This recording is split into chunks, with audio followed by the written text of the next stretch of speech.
विद्यार्थियों, किसी भी उपन्यास को पढ़ते समय एक पाठक के मन में दो प्रश्न स्वाभाविक रूप से खड़े होते हैं। पहला तो यह कि इस उपन्यास की कथा क्या है, और दूसरा यह कि इस उपन्यास के माध्यम से उपन्यासकार क्या कहना चाहता है। जैसा कि पिछले व्याख्यान में मैंने इस ओर संकेत किया था, और मैं पुनः इस ओर आपका ध्यान आकर्षित करना चाहता हूँ कि प्रेमचंद अपने युग सत्य से कतराने वाले लेखक नहीं थे। उन्होंने अपने युग को उसकी जटिलता के साथ समझने तथा उसे व्यापक सामाजिक संदर्भों में अभिव्यक्त करने का प्रयास किया था। प्रेमचंद की प्रतिबद्धता समाज के उपेक्षित एवं पीड़ित पक्ष के प्रति थी। निर्मला उपन्यास में निर्मला के माध्यम से उन्होंने तत्कालीन भारतीय समाज में निम्न मध्य वर्ग परिवार में जन्म लेने वाली स्त्री की दुर्दशा को उजागर किया है। आज भी भारत का स्त्री समाज उन परिस्थितियों के दबाव को झेल रहा है जिनको कभी निर्मला को झेलना पड़ा था। निर्मला के जीवन की सबसे बड़ी त्रासदी उसका अधेड़ उम्र की व्यक्ति तोताराम के साथ विवाह होना था।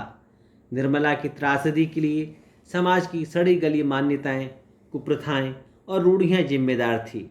निर्मला का एक टाइप चरित्र है जो समाज की उन नारियों का प्रतिनिधित्व करता है जो अनमेल विवाह के कारण मानसिक संताप, अंतर्द्वंद और विषमता से संघर्ष करती हुई अंत में मृत्यु को प्राप्त हो जाती हैं। मैं अब इस उपन्यास के कुछ अंश आप लोगों के सामने पढ़ने जा रहा हूँ ताकि आप इस उपन्यास की कथा से परिचित हो सकें। विवाह का पक्का होना। इधर महीनों से बाबू उदय भानुलाल निर्मला के विवाह की बातचीत कर रहे थे। आज उनकी मेहनत ठिकाने लगी है। बाबू भालचंद सिन्हा के ज्येष्ठ पुत्र भुवन मोहन से बात पक्की की गई है। वर के पिता ने कह दिया है कि आपकी खुशी हो, दहेज दें या न दें, मुझे इसकी परवाह नहीं। हाँ, बारात में जो लोग जाएं उनका आदर सत्कार अच्छी तरह होना चाहिए, जिसमें मेरी और आपकी जगह हंसाई न हो। बाबू उदय भानुलाल थे तो वकील, पर संचय करना न जानते थे। दहेज उनके सामने कठिन समुरा थी। बारातियों की जो अपेक्षाएं होती हैं, इसके बारे में प्रेमचंद लिखते हैं कि जब से ब्रह्मा ने सृष्टि रची तब से आज तक कभी बारातियों को कोई प्रसन्न न रख सका। उन्हें दोष निकालने और निंदा करने का कोई ना कोई अवसर मिल ही जाता है। जिसे अपने घर सूखी रोटियां भी मयस्सर नहीं, वह भी बारात में जाकर तानाशाह बन बैठता है। तेल खुशबूदार नहीं, साबुन टके सेर का जाने कहाँ से बटोर लाए।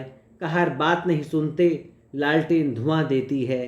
कुर्सियों में खटमल है, चारपाइयाँ ढीली हैं। जनवासे की जगह हवादार नहीं, ऐसी ऐसी हजारों शिकायतें होती हैं। भावी घटना का संकेत।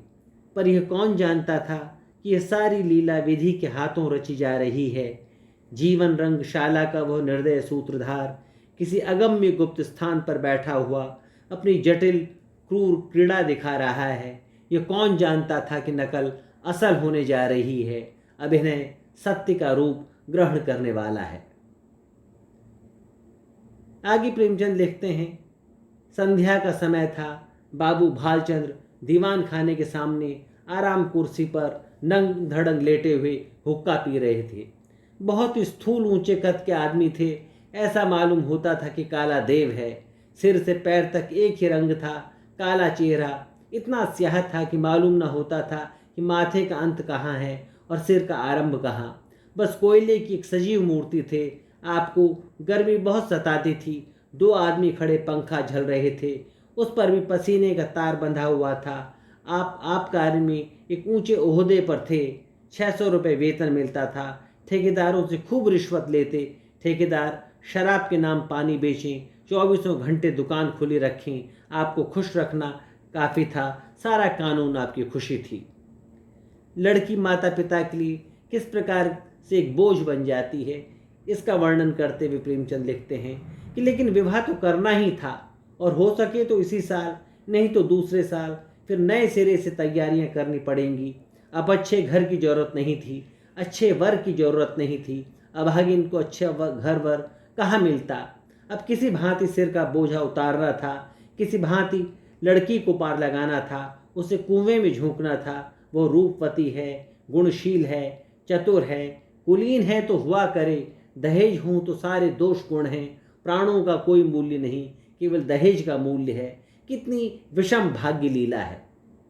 पति पत्नी में आयु भेद और मनोविज्ञान के संबंध में प्रेमचंद लिखते हैं कि वकील साहब को उनके दंपति विज्ञान ने सिखाया था कि युवती के सामने खूब प्रेम की बातें करनी चाहिए, दिल निकाल कर रख देना चाहिए। यही वशीकरण का मुख्य मंत्र है। इसीलिए वकील साहब अपने प्रेम प्रदर्शन में कोई कसर न रखते थे।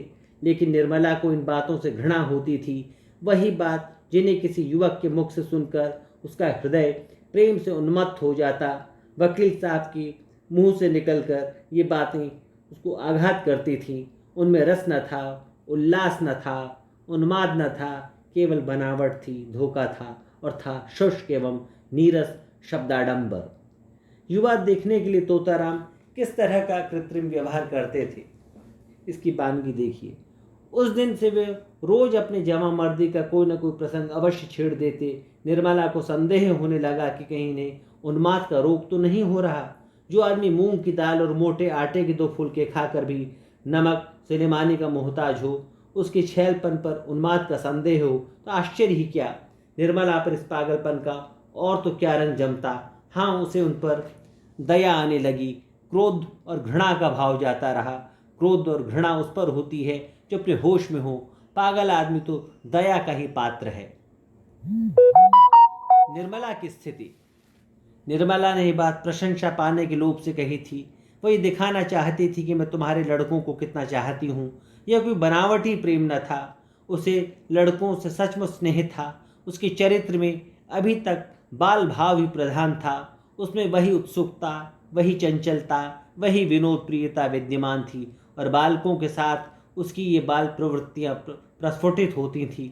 पत्नी सुलभ ईर्ष्या अभी तक उसके मन में उदय नहीं हुई थी, लेकिन पति के प्रसन्न होने के बदले नाक भों सिकोड़ने का आशय न समझकर बोली, मैं क्या जानूं, उनसे क्यों नहीं मांगते, मेरे पास आते हैं तो दुत्कार नहीं देती। अगर ऐसा करूं तो यही होगा कि यह तो लड़कों को देखकर जलती है। आज मैंने जो अंश आप लोगों के सामने पढ़ाया है वो आज के लिए पर्याप्त है। कल मैं आगे और इसका कुछ अंश पढ़ूंगा।